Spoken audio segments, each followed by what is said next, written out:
Yeah. So tell me, what's it like coming home for And not having Pomeroys and the Nico Allen? No, kidding. Go ahead. What? Do you remember that? Did you live here your whole life? Uh-huh. Do you remember the Sunday smorgasbord thing? No. You didn't? At Nico Allen Hotel? I didn't grow up here, grew up in Shenandoah area. Oh, so you didn't really grow up, so you're not a Pottsvillian. No, not a possibility. Okay. Pottsville has some very unique memories for me. I like Pottsville. Tell me some of the memories of Pottsville. Nico Allen Hotel, the Sunday night smorgasbord. I used to love their spaghetti and meatballs, and it was the weirdest thing because it was like chopped spaghetti with sauce in it and meatballs on top. And then they had, it was the first time I ever had the other meatballs. What were they called? Swedish meatballs. Uh-huh. Yeah, the Nico Allen Hotel. Every Sunday night they had this like smorgasbord. I can't even pronounce it still. Smorgasbord? When did that go by the wayside? The 90s?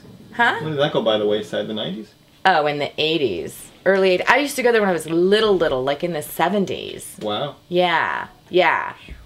So, I don't know. I think it's funny. I think it's funny that I find pictures of me and my friends from like kindergarten, 2nd grade, 3rd grade, and we all graduated together. I love that. I think that's pretty cool. Like I moved here before I started school, so before preschool. And I went to preschool here all the way through. And I went to preschool.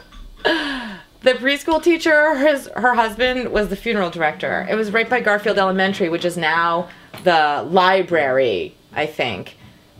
But I went to this preschool, and every time there was a funeral, we didn't have school. Is that ridiculous?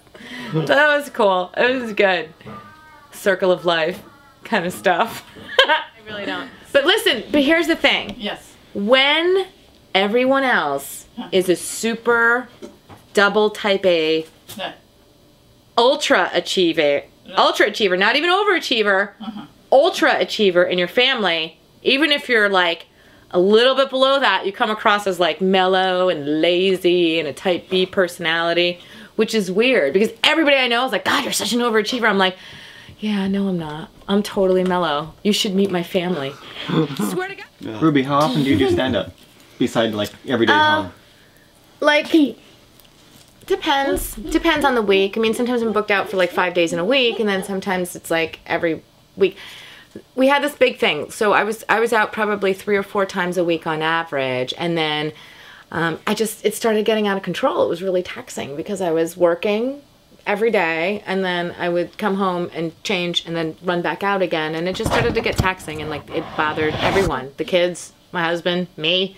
It was just too much.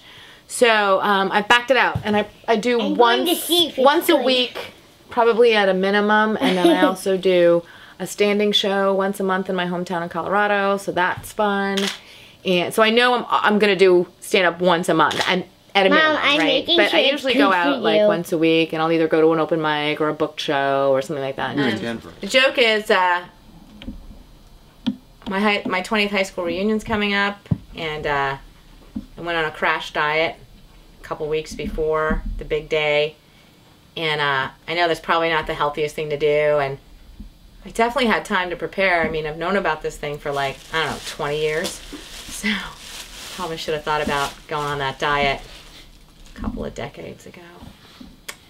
That's the joke. It's not a very